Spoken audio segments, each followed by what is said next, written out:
Bonjour à tous, mon nom est François Letarte et bienvenue sur ma chaîne JDR D30, une chaîne consacrée aux jeux de rôle sur table.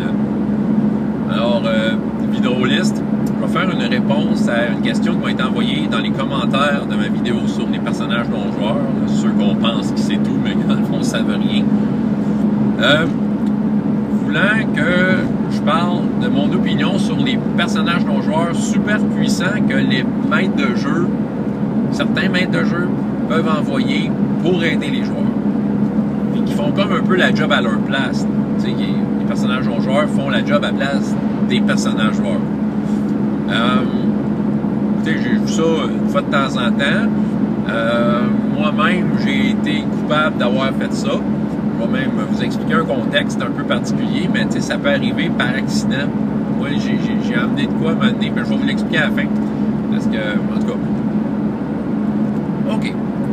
Peu importe l'univers dans lequel on joue, des personnages non-joueurs super puissants, ben il y en a.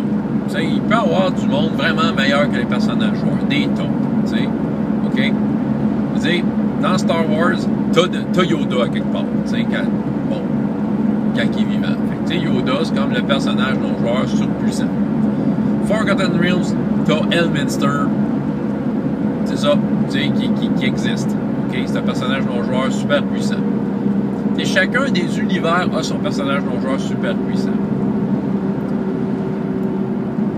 Écoutez, mon expérience, de ce que j'ai vu, c'est jamais une super bonne idée d'impliquer ces personnages non-joueurs-là, que ce soit quelque chose qui est déjà dans l'univers ou quelque chose que tu inventes, même on the fly. C'est jamais une super bonne idée de mêler ça aux joueurs parce que justement, ça va être... Tu peux pas amener un personnage dans un groupe d'aventuriers qui se part à l'aventure, même si c'est un personnage non-joueur, puis qu'il soit là les bras croisés pendant que les personnages sont dans le trou. Tu mets Elminster dans un groupe de Donjons et Dragons, puis pendant qu'ils sont mal pris, les joueurs, tu peux pas laisser Elminster dans le coin, les bras croisés, quoique je pense que c'est son genre, là. Mais bon, mais peu importe, vous comprenez l'idée. Les joueurs vont dire, ben là, fais quelque chose, tu sais, t'enquêtes là, sinon, tu sais, c'est comme si t'étais pas là. Fait que, tu veux impliquer un personnage, tu veux l'interaction, mais tu vas y faire 2-3 affaires. C'est juste que les 2-3 affaires qu'il va faire dans le Minster, d'un tour de main, il va régler le problème. Donc, il va enlever le focus sur les personnages joueurs. Puis c'est ça. C'est pas une bonne idée à cause de ça. Il faut que les joueurs aient le focus sur eux autres. C'est eux autres les vraies vedettes. Faut qu'ils suent. Faut qu'il y ait de la misère. Faut qu'ils soient en danger. Puis, tu sais... si on de l'aide de l'extérieur, il faut que ça soit de l'aide pour aider à eux faire des moves qui vont les aider à réussir, mais pas que cette aide-là le fasse à leur place, qu'il n'y ait pas une solution magique. T'sais.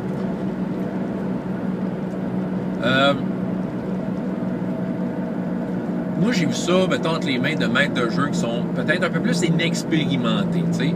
Des fois, ils ne savent pas trop de quel bord prendre le jeu.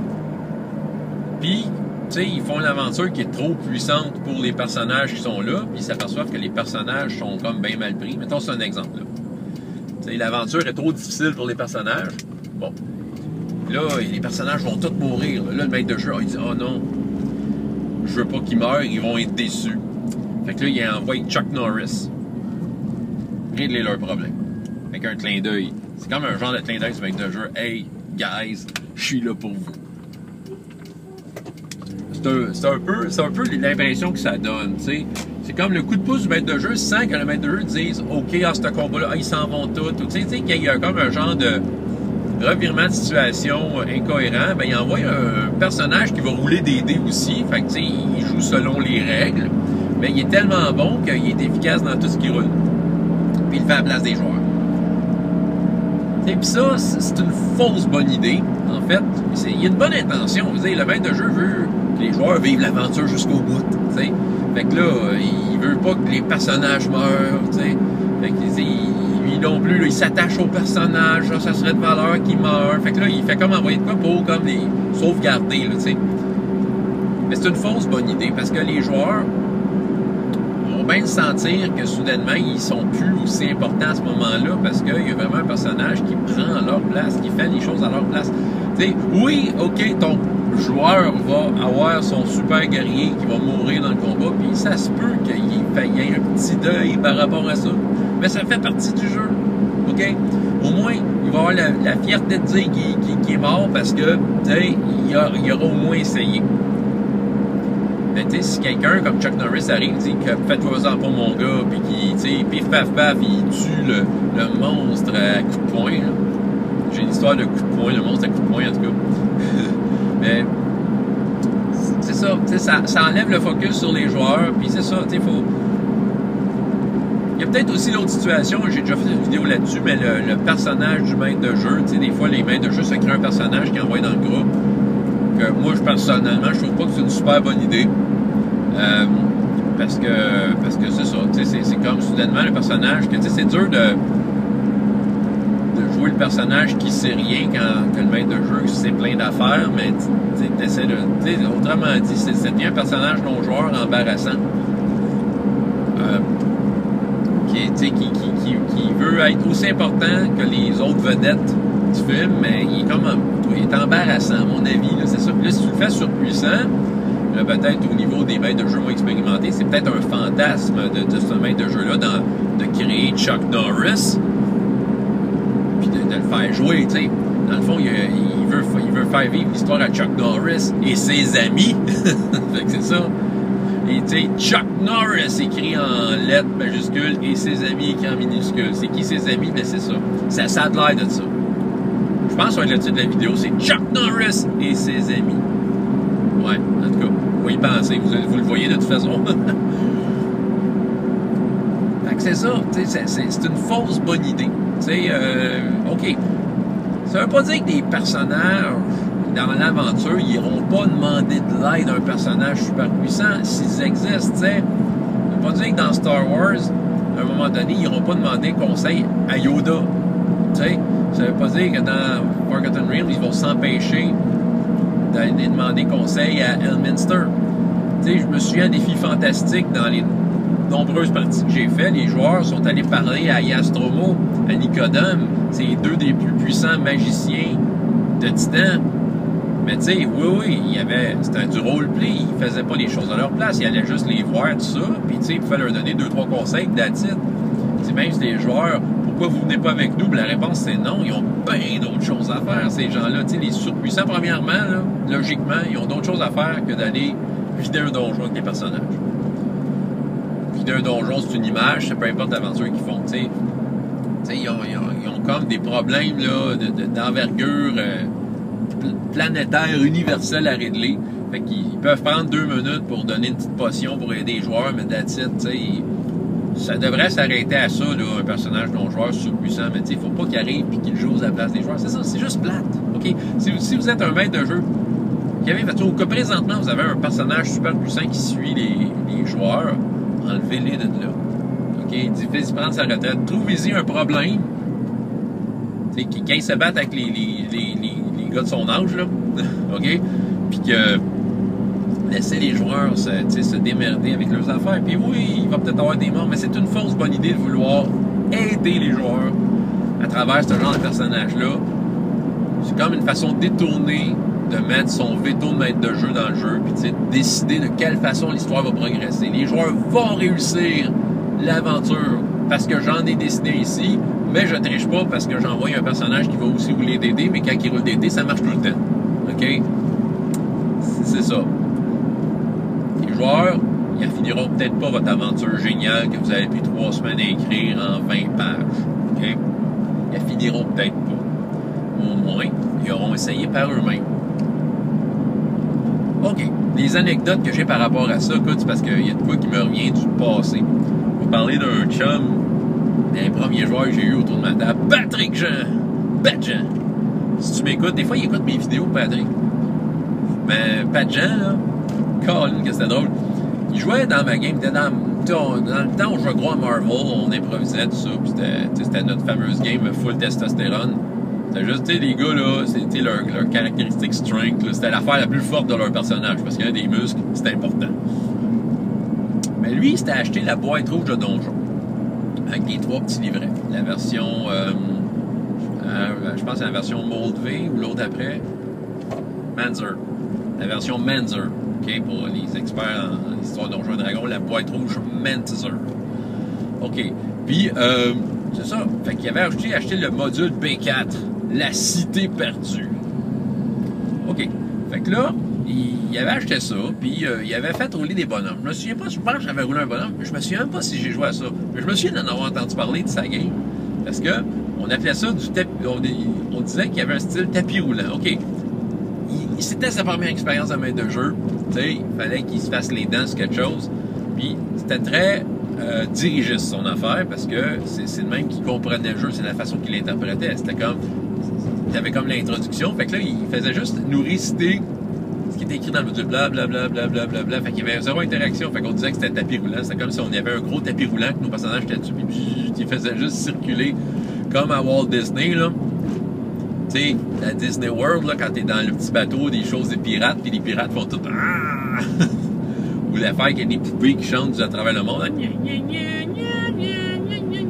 Ça nous faisait penser à ça. On t'aime, Patrick.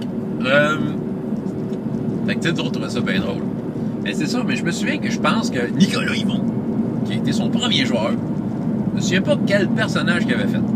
Mais je me souviens qu'il avait raconté que à toutes les fois que dans une scène, il était pas capable de réussir le module, ben il y avait un personnage non-joueur qui apparaissait, qui s'appelait Miyagi, et qui était carrément Monsieur Miyagi Karate Kid, qui venait péter la gueule au monstre, puis qui repartait.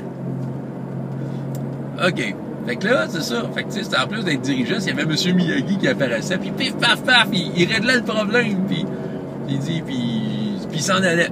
C'est ce que je me souviens. Puis, Monsieur Miyagi, on l'aimait bien, il était très drôle, mais c'est ça, il faisait tout à la place du joueur. Fait qu'autrement dit, Patrick avait le désir que Nicolas passe au travers le module. Je sais pas si mon frère a joué dedans, puis écoute, j'ai un vague souvenir de m'être roulé un bonhomme de l'avoir jamais joué. Mais, c'est ça, je pense qu'il voulait aider Nicolas à passer à travers l'aventure. Bon, tu sais, c'est écrit sur B4, c'est cette aventure pour personnages aventuriers de niveau 1 à 4. Bon, Nicolas a fait un aventurier de niveau 1 et il était seul. Mais justement, ce que Patrick n'a pas pris en considération et qu'il ne savait probablement pas, c'est qu'il faut que tu sais au moins une gang de niveau 1 pour que ça marche. Parce que, m'a dit, ces modules-là, c'était assez. C'était du hachoir à viande. Hein? On y passait. Fait que c'est ça. T'sais. Puis d'ailleurs, je vous donne un conseil. Vous voulez faire un vieux module de donjon en solo, là? Si vous voulez juste un personnage dedans, faites-les au moins niveau 8. T'sais, au moins, il va avoir le plaisir de clairer le niveau 1 dans un bain de sang. Puis après ça, il va avoir plus de misère aux autres niveaux. Mais au moins, s'il est tout seul, il va être compétent. Parce que là, si tu envoies un de niveau 1 dans un module de même, puis tu changes rien, puis tu es dirigé sur les petits carrés, tu dis, hey, il y a 8 gobelours. Ben, tu sais, ton niveau 1 va se faire taper dessus. Fait que là, c'est là que tu as besoin de Miyagi, puis faf, qui vient faire la job à ta place. Ouais, c'est ça. Fait que Monsieur Miyagi, c'est un exemple de même. C'est comme un genre de Chuck Norris, mais qui fait laver des murs à Ralph Macchio. OK. Bon, je vais y aller de mon anecdote, parce que j'ai essayé de chercher pour faire cette vidéo-là des anecdotes, tu sais, des fois où je me suis trompé. Mais en fait, il y en a une qui n'est pas si vieille que ça. Ça date de là 7 ans, là, tu sais. Bon, la première fois, j'ai eu des fantastiques. Fait que ça fait pas, tu sais, Advanced Fighting Fantasy, t'es pas encore en français. Ben, la première game que j'avais comme organisée, ça s'est fait un peu. Ça s'est fait au compte-goutte. Le groupe s'est formé au compte-goutte, tu sais, vous dites, bon, déjà adulte, pas de temps. On avait de la misère à rassembler le groupe. C'était comme un groupe qui voulait jouer ensemble, mais tu sais, on s'est comme rassemblé petit peu par petit peu.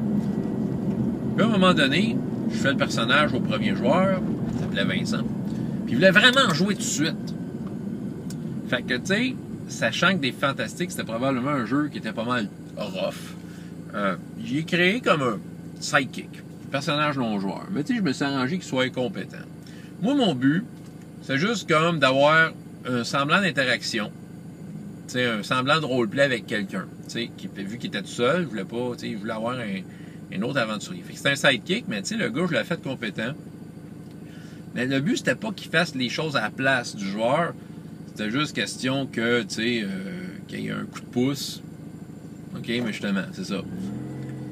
Qu'il y ait un coup de pouce, pour les premières aventures. Mais l'interaction était bien drôle, puis je voyais bien qu'il aimait bien ce personnage-là. Il aimait bien ce personnage non-joueur-là. L'interaction, il y avait comme de quoi, il y a une chimie qui s'est installée. Fait que tu sais, je l'ai comme laissé là. Puis au fil du temps, d'autres joueurs se sont greffés au groupe. Ils sont mis à aimer ce personnage non-joueur-là pour ce qu'il était. Mais en tant que tel, je l'avais boosté au début. Mon but, c'était pas qu'il reste, c'était comme une solution temporaire. Il s'en irait là, quand les autres arriveraient, mais non, finalement, il restait une coupe de game. Puis, tu sais, j'aurais pu m'en débarrasser avant, mais je l'ai laissé là parce que, comme je disais, les joueurs l'aimaient bien. Fait que, tu sais, par accident, il est devenu un personnage non-joueur surpuissant, qui était comme super efficace quand il se battait, puis tout ça. Puis il est apparu un autre personnage non-joueur, en tout cas, qui s'est mêlé à ça. En tout cas, tu sais, un moment donné, je m'étais retrouvé avec une patate chaude dans les mains, là. Puis tu sais, qui était intégré dans l'histoire. Fait que, tu sais, je voulais pas nécessairement les kicker out de même. Fallait que ça se fasse de façon naturelle dans l'histoire. Ça s'est finalement fait, mais ça a pris une couple de games. Mais tu sais, c'est ça, là. J'avais créé un outil au début, pensant bien faire. Mais il y a aussi que ça me permettait de gager des filles fantastiques. C'était dans mes premières expériences pour, tu sais, donc, tu sais, de gager le jeu à quel point, qui est efficace, à quel point, qui est dangereux. Puis c'est ça, mais je me suis retrouvé avec une patate chaude dans les mains. Puis, tu sais, moi-même, en tant que maître de jeu, je le voyais bien que ça marchait pas. Tu sais, j'étais un personnage du maître de jeu, genre, tu sais, que déjà, j'étais pas chaud à l'idée, mais il était comme devenu ça. Puis j'étais comme, tu sais, je le sentais pas. Je trouvais pas ça super intéressant. Puis j'essayais de le faire en retrait, de dire, de pas le faire agir directement avec les joueurs. Quand il y avait des combats, les personnages faisaient leurs affaires, puis je faisais une description vague de ce que l'autre faisait, mais je roulais même pas de dés. OK, il était en train de se battre contre 3 gobelins, gling, glang, glang, mais parce que je trouvais ça inutile de venir l'aider. Rendu là, c'était inutile de l'amener aider les personnages joueurs, puis c'est ça. J'étais pas super à l'aise. Puis c'est ça, tu sais, je le voyais bien. C'est la dernière fois que j'ai fait ça. Puis je dirais, c'est ça. Ça a commencé par, je voulais juste un outil pour starter la game. Puis il est resté là. Puis tu vois, moi, je l'ai vécu à fond, là, en disant que, wesh, c'est pas une bonne idée, tu sais. C'est pas une bonne idée. Puis c'est ça, ça enlevait de la saveur au jeu. Puis ça enlevait le focus, tu sais. Avec du doigté, j'arrivais à l'effacer un peu, justement pour laisser la place aux joueurs, mais tu sais, c'était comme un peu embarrassant, c'était comme un... Tu sais, c'est comme si tu te promenais partout avec un bol de céréales, puis que tu voulais pas l'échapper, là, tu sais. Puis c'est ça, puis tu trouves toujours une place pour le déposer parce que tu veux continuer à l'amener avec toi et puis manger, tu sais. Puis tu veux pas l'échapper. Fait que tu sais, c'est comme si je jouais, mais j'avais un bol de céréales dans les mains, il fallait que je le dépose quelque part tout le temps, puis il est là. Faut pas que tu oublies qu'il est là. Tu sais, tu veux le ramener. Tu comprenez, c'est un drôle de comparaison, là. Mais c'est un peu ça. C'est embarrassant. Autrement dit, si vous avez un personnage non-joueur trop puissant, vous le voyez peut-être pas, là, mais faut se rendre à l'évidence, c'est embarrassant. Jeu de rôle, c'est le maître de jeu est là pour amener des situations aux personnages joueurs, aux vedettes de l'histoire, puis ça devrait s'arrêter là. Ils ne devraient pas faire les choses à leur place, puis ils devraient accepter le destin des personnages joueurs tel qu'il sera décidé par leurs actes ou le hasard quand on a des dés. Mais c'est ça, personnage non-joueur surpuissant, c'est pas une bonne idée. C'est une fausse bonne idée. Avez-vous des anecdotes? Avez-vous quoi raconter? Mettez ça dans les commentaires en bas ou faites une vidéo-réponse. On en veut plus de gens qui font du vidéo sur YouTube. Vous voyez? C'est le fun. François Letendre, JDR des 30 et jusqu'à la prochaine fois. Et autant de plaisir dans la vie que dans les jeux. Au revoir.